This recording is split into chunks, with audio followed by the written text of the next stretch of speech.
Hey guys, welcome back to the Crochet with Kelsey channel. If you're new here, my name is Kelsey. I am a crocheter. I own a small crochet business and I also sell crochet patterns.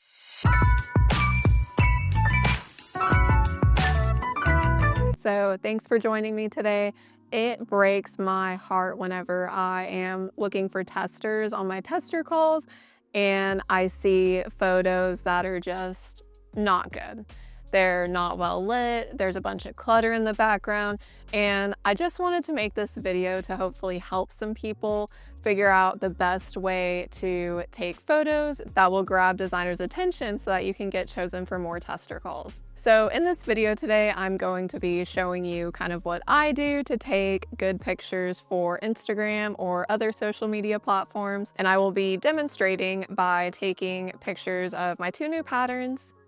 So I just finished up these guys actually this morning, so I need to get some nice pictures of them, and I'm going to show you how you can do this yourself as well. So a big part of taking good photos is just using the resources that you have. For example, my home doesn't get really good natural lighting. This is like one of the only spots, but I don't want like a couch backdrop for my pictures. So I have done multiple things. I've had my Instagram account for about like 3 years now, so I've definitely learned a lot along the way. But the most important thing that you want for your photos is natural lighting. So I have like a ring light on my canvas lamp. I have a bunch of other lights, and I really tried to make something work with those, but they just never look as good as they do with natural light. So we're gonna go over to a little corner of my room over here and I will show y'all the very first thing I did to take nice pictures, and it helped me get chosen for more tester calls. So whenever I first started crocheting, I made this little photo wall, and it's very small, as you can see, like that's my hand up against it, but I only used to make like super small makes. So I went to Michael's and I got a bunch of like fake flowers and I just cut them up, and then I got this piece of like fake grass and I used that for a little while. But as you can see, it worked okay for a while, but I just knew I needed something a little bit bigger and I didn't want to make an entire wall of this, so I figured I had to go outside. Let me just tell you guys, whenever I'm looking for pattern testers, the only thing I really look at is the photos. A lot of people think I might be looking for a specific follower count or something else, but all I'm really doing is looking at your work and making sure that you know how to take a nice picture, because whenever the pattern releases, ideally, you want to post the photo on Instagram to kind of promote the pattern for the designer a little bit. So that's kind of the reasoning of why taking these nice photos is so important, and it can really help you boost your social media presence. All right, so now we're in my guest bedroom. This room also has some really good lighting, but it's a little bit tricky. So I'm going to show you what I did to fix this space up a little bit. And if you have any natural light in your home, I'm sure you can do something similar. So now I'm actually on the ground. I've opened this closet door to kind of be a backdrop, and I moved one of our little bedside tables over here. It's a little bit dirty because Max likes to get up here and look out the window, and we have squirrels that come all the time and look at him through the window. So this is kind of his little place, and so I'm just gonna wipe it down so it looks nice and clean.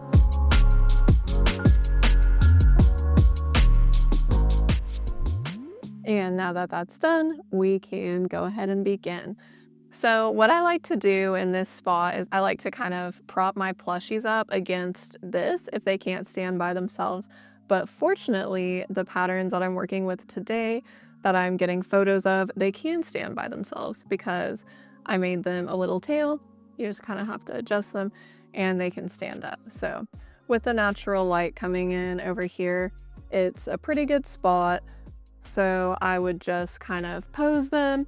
And another tip, if you don't want your hand in the photo, which it doesn't really matter to me personally, and I take a lot of photos with my hands in them because it's just easier to hold plushies sometimes than pose them, but you can use Ammi sticks to kind of like prop up your plushies. So let's see here. Yay, so they're all propped up. As you can see, the light is kind of coming in from this angle. Sometimes I'll angle the door a little bit out more to get more of the natural light on them, but since this one is a little bit behind the other one. I'm gonna turn it a little bit. And then that's how you have a nice photo. So I'm gonna go ahead and snap some photos for possibly my tester call. They are so cute, I love them. And I like to get multiple angles. I kind of want people to be able to see that they can stand up on their own. So these two patterns actually have the same body base. I'm gonna make it a 2-in-1 pattern, but I used different yarn types, so that is why this one looks a little bit thicker. And I'm gonna take one more where they are angled in a little bit more so you can see their beautiful little eyelashes.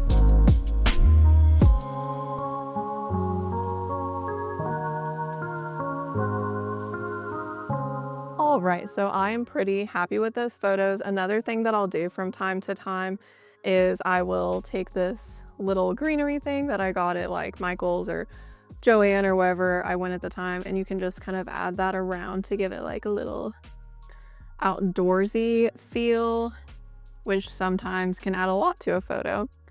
So I'll take a couple with that as well.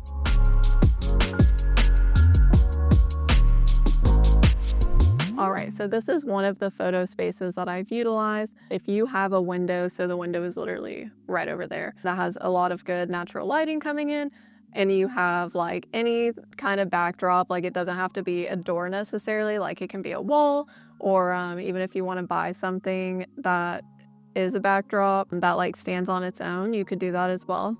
But this is one of my spots. So please say hello to Miss Bonnie. She's going to be assisting us for some of the video. This is another one of my big windows that I have. This one just has like an open space in front of it though. So here's what that looks like. So there's not like a ton to work with over here. Like sometimes I'll actually put I'll bring that little bedside table from downstairs and I'll put it against this wall if I really want a like nice clean backdrop. But sometimes I also will just put my plushies like on the ground. Here, let me show you.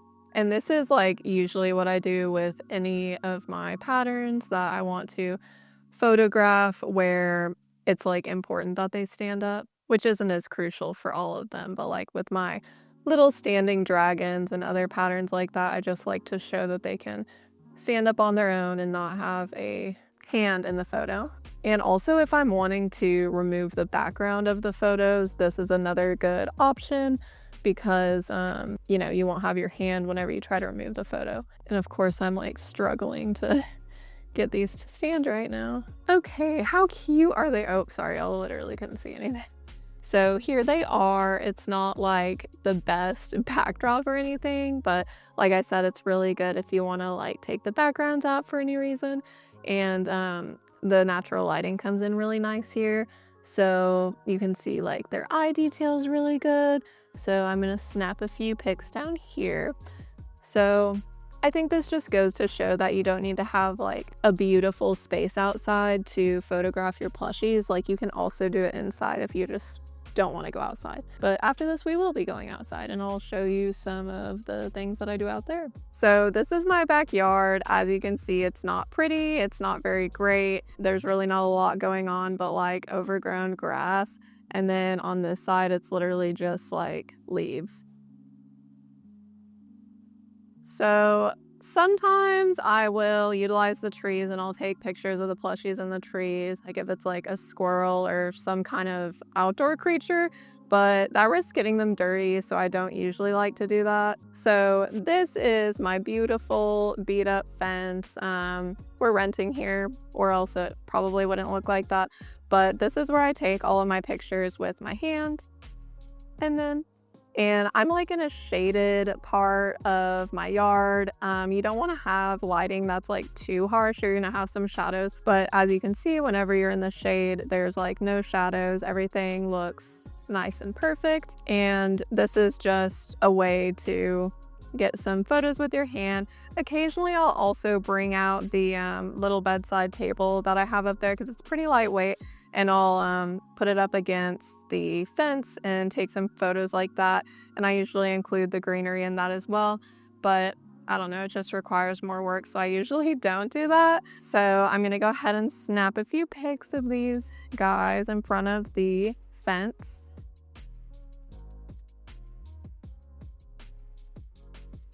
I like to get all the angles.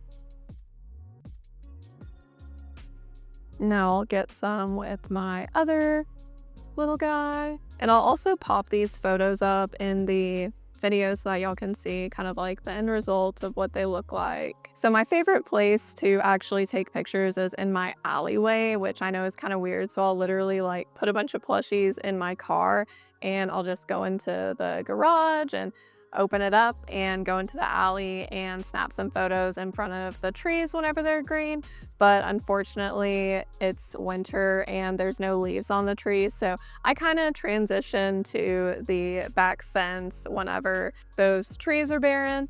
So I kind of switch back and forth. The greenery pictures are definitely much better, but you know, you just got to work with what you have. So now I'm going to show you my last method of taking photos. And this one is more for maybe people who live in an apartment who don't have any natural lighting inside. It can be a little bit embarrassing, but you just got to do it. What I'm gonna do is I'm gonna get a little tote bag so I can discreetly carry these guys. And I also am going to be carrying my tripod and my camera, so it's actually not going to be that discreet. But I'm gonna go into my front yard, and my front yard has like nothing going for it. Like it's barren, it's like leaves. It's like the other side of my backyard that doesn't have the grass in it, so not very pretty, no like bushes or anything. But a couple houses down, there is a really nice giant bush, and I have gone there quite a few times to take plushie photos, and nobody's ever said anything to me. I do get some weird looks, but the lady that lives at that house is actually really nice, so I know that if like she did catch me doing it, I don't think she would say anything, and if she did, obviously I would stop. But let's go do that. I think this is the same squirrel that always comes up to our window. Anyway, I decided to skip the tripod just because I wanted to be a little more discreet. Let's see if any of my neighbors are out. I really hope that they're not. Okay, we're almost at the bush. Oh no, there's people. It's okay, I'm just gonna do it. All right, here's the bush, and I'm still on the sidewalk. There's actually 3 pretty nice bushes. I'm gonna go down to this one.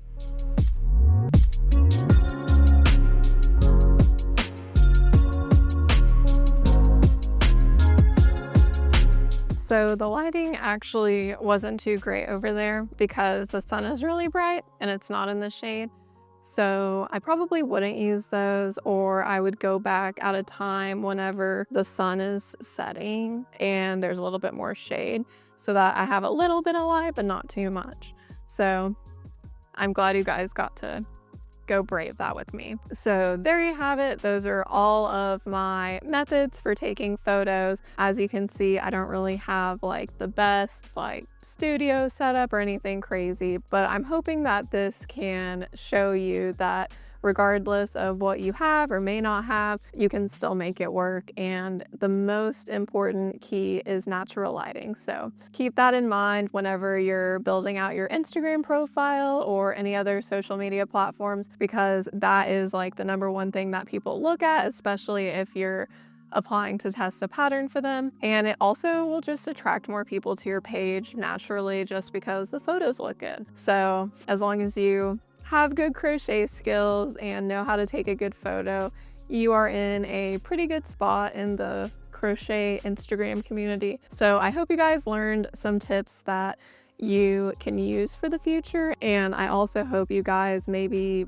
came up with a couple of new ideas for different places that you can take photos within your house, backyard, or neighborhood. I will say another thing that I do from time to time, and this is usually only when I have like a really big make, like something that is like impressive that I'm like super proud of and I want like super nice pictures of it. For example, whenever I made the moth dragon from Red Mills Crochet, it was like a giant dragon, and I just wanted to get some like really nice pictures with it. We have a little park that's not too far away, so I actually took it there and got some pictures of it there with like some nice greenery around, and they have like some nice steps there and everything. So you just gotta use where you are to your advantage and get creative with it if you don't have a obvious place that's good for taking photos. So I don't know what I'm gonna name these guys yet. I was watching a video the other day and somebody's name was Lorelai in it,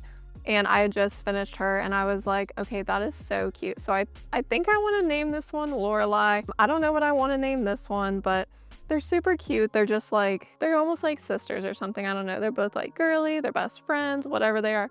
But whenever I made this one, I was kind of playing around with the ear options and I was like, okay, I can do something else. So this one, it actually is like a different pattern for the ears, and obviously there's different little things on both of them. But I'm very excited about these. I'm so glad that they can stand on their own, because I don't know why, but now it makes me mad whenever I make a pattern and it can't stand up, because they're just like harder to display, and going to markets and stuff and like putting your plushies up and they just fall over can get pretty frustrating sometimes. But yeah, so I will be putting these into testing soon. I'm hopefully going to post a tester call tomorrow, and then this video should be out in like a week after that. A week? Anyway, this pattern will probably be in testing by the time that this video is edited and released, but I hope you guys enjoyed this video. I hope you learned a thing or two, and I am by no means like the photo master. I just know that those are some things that I did to start taking better pictures, and after I started taking better pictures, I realized that my account was gaining more traction, and I was also getting chosen for more tester calls. So I think if you believe in yourself, you can do the same thing too. Thank you guys for watching. I hope you had fun. Please be sure to like and subscribe to see some other videos. If there's any topics you want me to talk about in other videos, please leave a comment below. And I'd also love to hear what your current like photo crochet setup is, because you know, I can always use some new ideas too. So see y'all in the next one.